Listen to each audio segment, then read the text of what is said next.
कहानी का नाम है तेनालीराम और गायों की साजिश।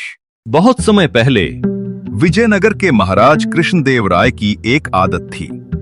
हर सुबह वे राज उद्यान में टहलने जाया करते थे। उस समय उनके साथ सिर्फ एक ही व्यक्ति होता, तेनालीराम।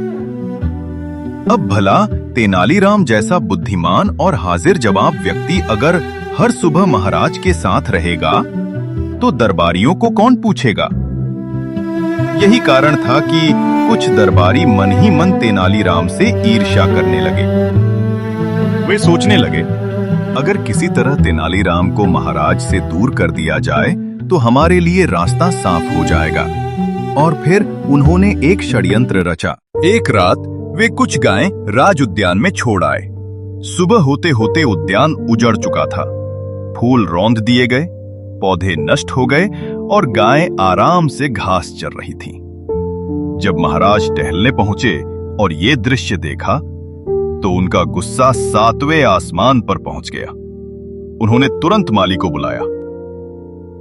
महाराज क्रोधित होकर, ये गायें यहां कैसे आईं?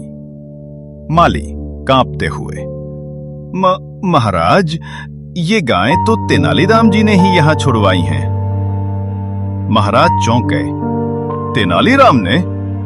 तभी दरबारी मौके पर पहुंच गए और बोले, महाराज, तेनालीराम तो आपसे ईर्ष्या करता है। आप उसे रोज अपने साथ बुला लेते हैं, इसलिए क्रोध में आकर उसने ऐसा कदम उठाया होगा। ना उद्यान रहेगा, ना आप घूमेंगे और ना वो बुलाया जाएगा। महाराज गुस्से में बोले, उद्यान का नुकसान तेनालीराम से वसूला जाए, 5000 स्वर्ण मुद्राएं जुर्माने के रूप में। ये खबर तेनालीराम तक पहुंची। 3 दिन तक वे दरबार में नहीं आए। 3 दिन बाद जब वे लौटे तो उनके साथ कुछ ग्वाले भी थे। महाराज को प्रणाम करके तेनालीराम बोले, महाराज, दंड का आदेश देने से पहले कृपया इन ग्वालों की बात सुन लीजिए, फिर आप जो उचित समझें करें। महाराज ने ग्वालों से पूछा, बताओ तुम क्या कहना चाहते हो? ग्वाले हाथ जोड़कर बोले, महाराज, आपके कुछ दरबारी हमारी गायें खरीद कर लाए थे, लेकिन अब 4 दिन हो गए हैं, अभी तक उन्होंने उनकी कीमत नहीं चुकाई। हमारी आपसे प्रार्थना है कि हमें हमारी गायों की कीमत दिलाई जाए।